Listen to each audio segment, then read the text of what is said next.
ಬರ್ರಿ ನಾವಿವತ್ತು ಉತ್ತರ ಕರ್ನಾಟಕದ ಸ್ಪೆಷಲ್ ಮಶ್ರೂಮ್ ಗ್ರೇವಿ ಮಾಡೋಣ.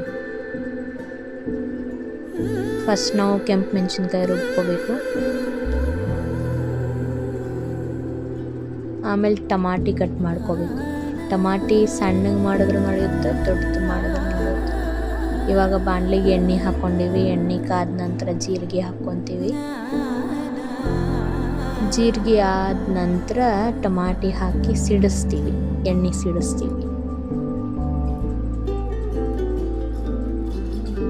ಚಲೋತ್ನಾಗಿ ಎಣ್ಣೆ ಜೋಡಿ ಫ್ರೈ ಆಗಬೇಕು ಟಮಾಟಿ.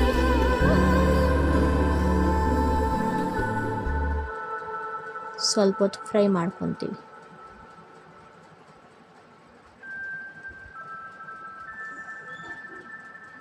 ಆಮೇಲೆ ಮ್ಯಾಲಿಂದ ಉಪ್ಪು ಹಾಕಿ ಮತ್ತು ಫ್ರೈ ಮಾಡ್ಕೊತೀವಿ.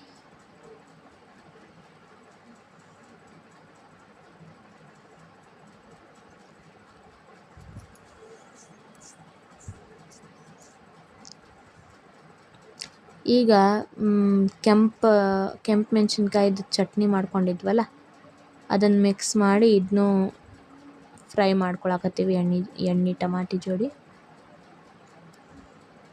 ಈಗ ಧನಿಯಾ ಪುಡಿ ಹಾಕಾಕತ್ತೀವಿ. ಧನಿಯಾ ಪುಡಿ ಭಾಳ ಟೇಸ್ಟ್ ಕೊಡುತ್ತೆ, ಅದಕ್ಕೆ ಹಾಕ್ಕೊಂಡಿವಿ.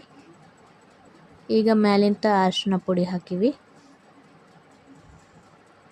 ಖಾರದ ಪುಡಿ ಹಾಕಲಿಲ್ಲ. ಈಗ ಮಶ್ರೂಮ್ ಹಾಕಿವಿ.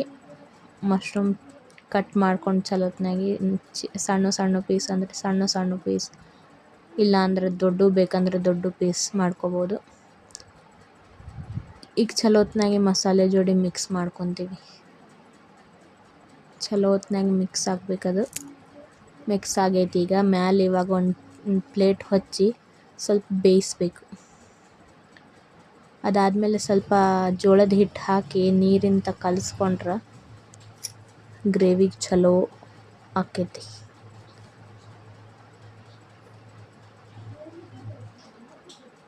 ಹಿಂಗೆ ಕಲಿಸ್ಕೊಂಡು ಗ್ರೇವಿ ಒಳಗೆ ಹಾಕ್ಬಿಡೋದು. ಇದು ಫ್ಲೇವರ್ ಕೊಡುತ್ತೆ. Thank you.